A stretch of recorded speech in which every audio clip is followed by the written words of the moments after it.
Hello, hello, and welcome to another episode of A Father's Words to His Daughter. Today, I want to just briefly touch on the word purpose. Um, you know, not wanting to get so deep, probably like, man, whether you're young, you're thinking, what do I need to be worrying about? Purpose. Older, it's like I've already served my purpose. But let's break it down into the noun and the verb of the word purpose.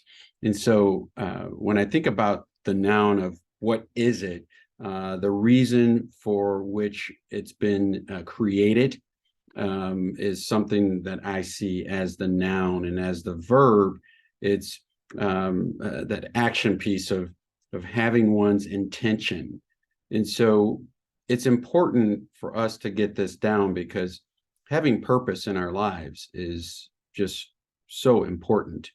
Um, when I think about a study done back in 2010 with applied psychologists, it found that individuals who have a greater sense of purpose or control of feeling like what they do matters have better health outcomes, less stress, tend to live longer.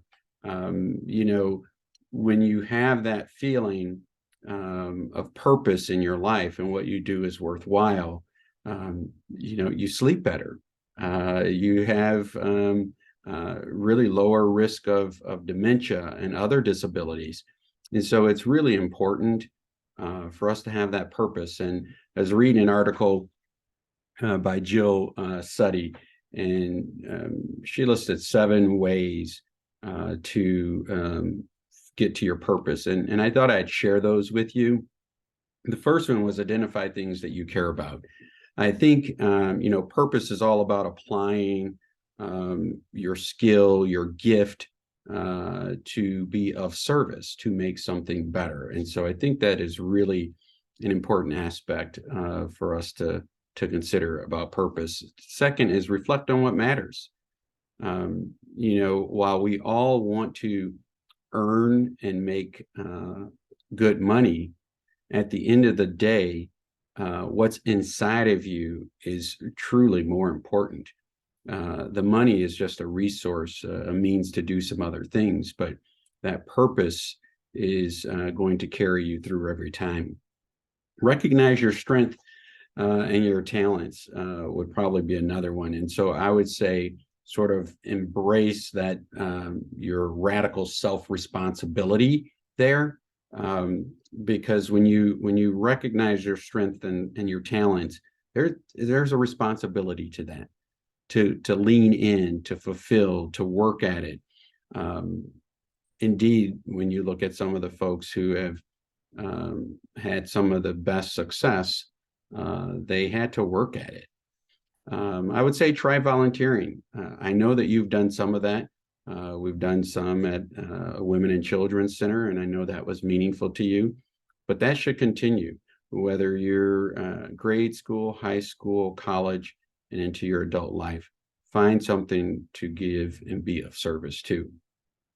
The fifth one, I think, is an interesting one that a lot of us really have trouble with. And imagine your best possible self. I think that is really important.